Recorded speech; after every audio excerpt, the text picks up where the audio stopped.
waftigan oo uu horkacayo afhayeenka gobolka Gedo Cali Jubba ayaa gaaray deegaanka Boholgaras halkaasi oo si heer sare ah ay ugu soo dhaweeyeen maamulka iyo shacabka Boholgaras sidoo kale mas'uuliyiinta halkaasi gaartay ayaa waxa ka mid ahaa dhalinyaro aqoon-yahano u dhalatay deegaanka injineero iyo xubno siyaasiyiin ah ujeedada waftigan ayaa ahayd in ay xaqiijiyaan isla markaana ay qiimeeyaan in garoonka diyaaradaha Boholgaras oo uu dhagax dhigay bishii ayna soo dhaafnay gudoomiyaha gobolka Gedo Cismaan Nuur Xaaji Macalimu kaasi oo maalmaha soo socdo lagu wado in uu si toos ah u shaqeeyo gudoomiyaha Boholgaras Ibraahim Cabdi Madoobe iyo qaar kamid ah odayaasha dhaqanka ayaa ugu horeyn halkaasi ka hadlay bismillaahir rahmaanir rahiim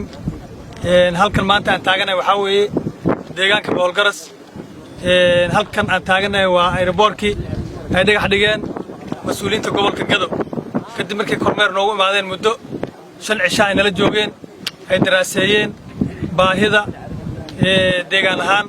qariirad ahaan iyo deegaan ahaan meesha aan ku laano iyo sida aan ugu baahannahay istiraatiijiyad si aan maadaama aysan buundo jirin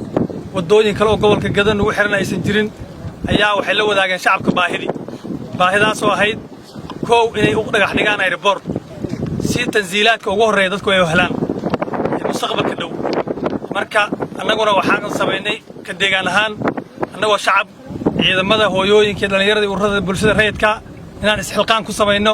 oo gacantaanada kaga shaqeynay airportka kadib aan qashinkii ka qaadnay aan nadiifinay wixii noo dhimanaan u taaganahay inaan dhameystirno sidaa darteed maanta waxaa noo yimid wafti ballaaran uu hogaaminayo afhayeenka gobolka Gedo ninka la yiraahdo Cali Jubba xildhibaan gaarane xildhibaan diiriye gaarane iyo xildhibaan Fanax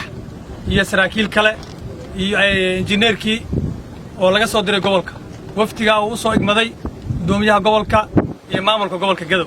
maanta waxay nabad noogu imaadeen deegaanka Boholgaras meeshan aan taaganahay ku soo dhawaada waa airportkii hadda noogu maateen horta aad baad u mahadsantihiin baahiyaalka annagu laftaanada waana ognahay waana sheegaynaa haddana waana ka qayb qaadayna insha Allah ma dadku wax un baa lagu dhaqmaayo niman wax biilanin male waa ka qayb qaadanaynaa laakiin dhiirigelinta aan kaga baahnayn oo middan ka koob tahay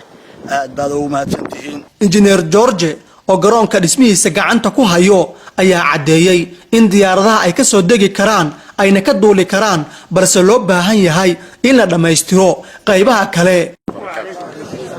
وورين وحن سلام سو gudbinayaa dadweynaha reer Boholgaras ana ugu mahadcelinayaa soo dhawayntii diiraneed ee ay noo sameeyeen xaqiiqatan dad badan oo ama dawladii dhexe ka socda ama dawlad goboleedkii ka socda ama maamulkii gobolka ee degmooyinka ka socda ayaa warka idin soo gudbin doona oo idin deeqsin doona anigu laakiin shakhsi ahaan kaalinta aan ku leeyahay ugu horeyn waxaan idinku hambaleynayaa airportkan hadda halkan horteeda ka muuqanaya dhulka horteeda ka muuqanaya oo aad diyaariseen inuu yahay airport dabiici waxaan ula jeedaa ilaahay baa ugu talagalay baa joogaa airport ahaan meesha tan in marka hore dawladuhu ay ku soo degaan taa waa idinkugu hambaleynayaa baahida airportka marka loo eego xagga dhererka iyo xagga ballacaba dhul ku filan amaba ka badanba yaa horteeda ka muuqanaya taasina waa hambalyo labaad oo ka hambaleynayo ilaahay inuu idinku deeqay garoonka noocaasa dhulka aynu taaganahay waxaan cabsi ka qabay in uu noqdo dhul jilicsan laakiin nasiib wanaag isla mar labaad waxaan idinku hambaleynaynaa dhulka aanu taaganahay oo airportka loogu talagalay in laga sameeyo inuu yahay dhul adag sidaa darteed airportka kan oo xoogaa yar oo dib u habayna hadda lagu sameeyay waxaa inoo suura geli karaya in dawladuhu ay soo caga dhigtaan iyagoon wax xeelada ama dhibaato waxaan idiin rajaynayaa guul waxaan idiin rajaynayaa khayr waxaan idiin rajaynayaa horumar sidoo kale afhayeenka gobolka Gedo Cali Jubba aqoon-yahano u dhalatay deegaanka iyo mas'uuliyiin kale ayaa dhankooda baaq u diray dhammaan bulshada reer Boholgaras meel walba ay joogaan inay ka qayb qaataan dhameystirka garoonka qaybihiisa kale sidaad ogtiin deegaanka Boholgaras waa deegaan strategic location ku yaalo ama goob istiraatiiji u ah gobolka Gedo oo khayraad fara badan oo Ilaahay ku manaystay hadday ahaan lahayd cusbada oo Soomaaliya oo dhan kaafin karto hadday ahaan lahayd xoolihii oo mataqaanaa deegaankan waa deegaan xoolo badan beerihii intaba deegaankan maadaama Ilaahay uu ku galladay waxaa jira in deegaanka infrastructure-ka ama xagga wadooyinka uu ka liitay oo waxa khayraadka uu leeyahayna uu soo gaarsiin karin gobolka Gedo lana wadaagi karin inta kale ee gobolka sidaa darteed waxaa baahi weyn loo qabay in la helo meel deegaankan waxa uu hayo oo khayraad ah uu ka dhoofiyo waxa ummadda Soomaaliya iyo deegaanada kale uu uga baahan yahay uu kala soo dago baahida ugu weyn waxay noqotay airport-kaas waa la dhagax dhigay 5tii bishii 6aad 2020 airport-kii markii la dhagax dhigay diyaaradihii iyo qolooyinka ajensiyaasha waxay codsadeen si airport-kaas uu noqdo airport lagu soo degi karo inuu ka soo xaqiijiyo injineerkaas oo warka uu sheego uu noqon doono warka ay diyaaradaha ku soo degi doonaan injineerkii ayaa gobolka iyo gudoomiyaha deegaanka Boolgaras iyo xildhibaanada deegaanka oo ugu horeeyay xildhibaan Fanax ay iska kaashadeen sidii lagu heli lahaa muddo badan markii la raadinay in la helo injineer ka bixi kara hawsha ayada ah waxaa la helay injineer aad iyo aad qaali u ah oo qiimo badan ku bixiyay inuu halkan yimaado una soo horay waqtigiisa qaaliga injineer George oo nala taagan waa injineerka arkaysaan maanta deegaanka Boolgaras wuxuu nasiib u yeeshay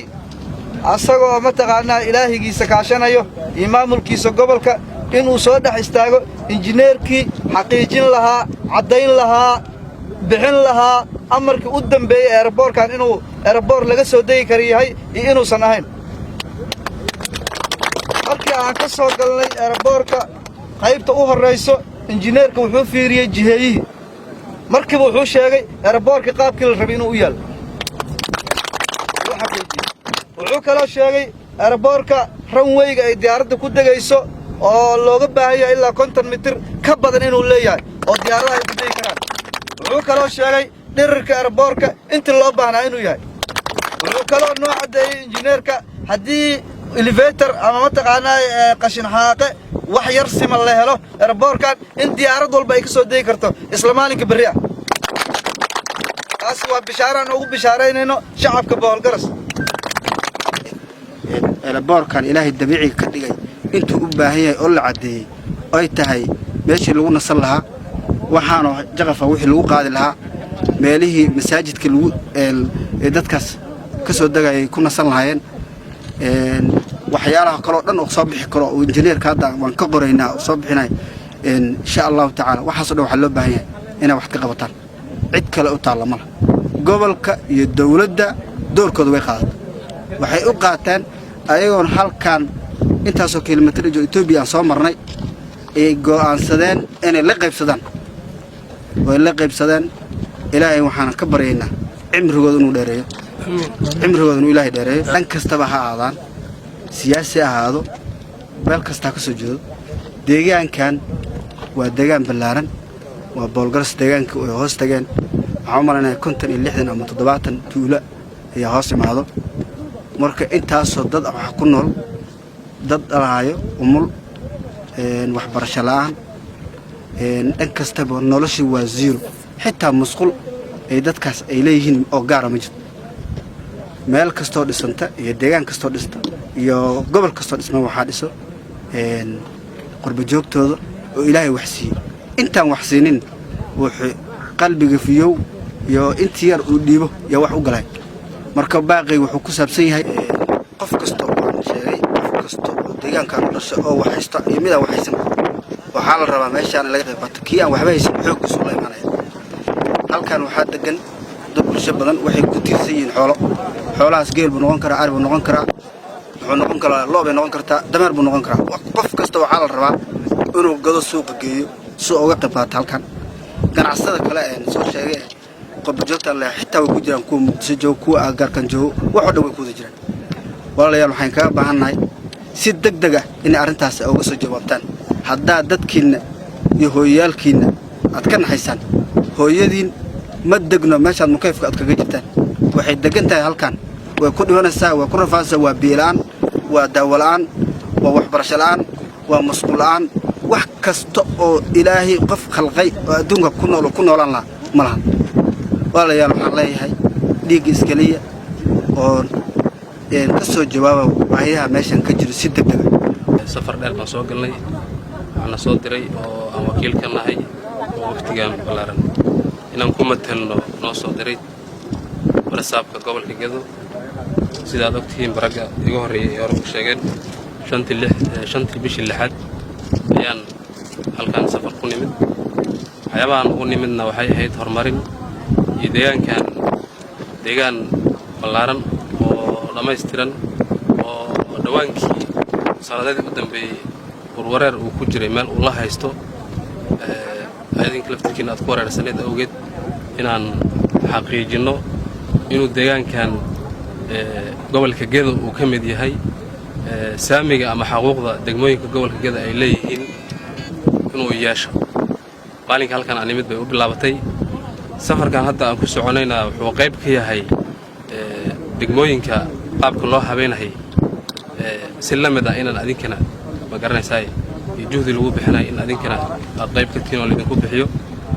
barasaabka saaka markuu safrahay balad xaw aaday ilaa aan ka soo gaaraynay halka uu nawacay wax jecel gooni ah iyo ma garanaysaa ahmiyad weyn buu u hayaa meeshan wixii uu ka sameeyay inay hergalaan sida airportkan hadda aan taaganahay kale taas waa guul idin soo hoytay adinka Boholgaras annagana aan idinku garab taaganahay oo gacmo idinku nahay waxaa jiro dad badan oo meel aysan aqoonin magaceeda kaliya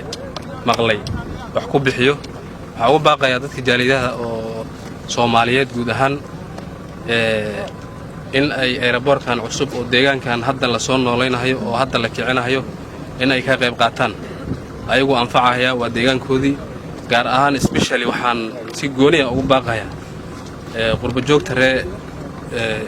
deegaankan Boholgaras u dhalatay in ay gooni ah iyo abaabul gooni ah ay ku fiiriyaan deegaankoodii oo ifafaala iyo wax wanaagsan uu ka bilowday ummadda dadka hadda sida hay'adaha kale markii ay wax ku qabanayaan waxay fiiriyaan dadka meeshaas joogo hamigooda iyo ma garanaysaa wax qabadkooda intuu la egahay haddii aad wax bilowdo dhamaystirki inay yeeshaan bay jecel yihiin ha lagu xisaabtamo wixii aad bilowdo cid dhamaystirta lama waayahay airportka hadda xaguul labaad injineerka sida hadda hortiin uu ka sheegay in airport saxan u yahay in wax ka halaysan aysan jirin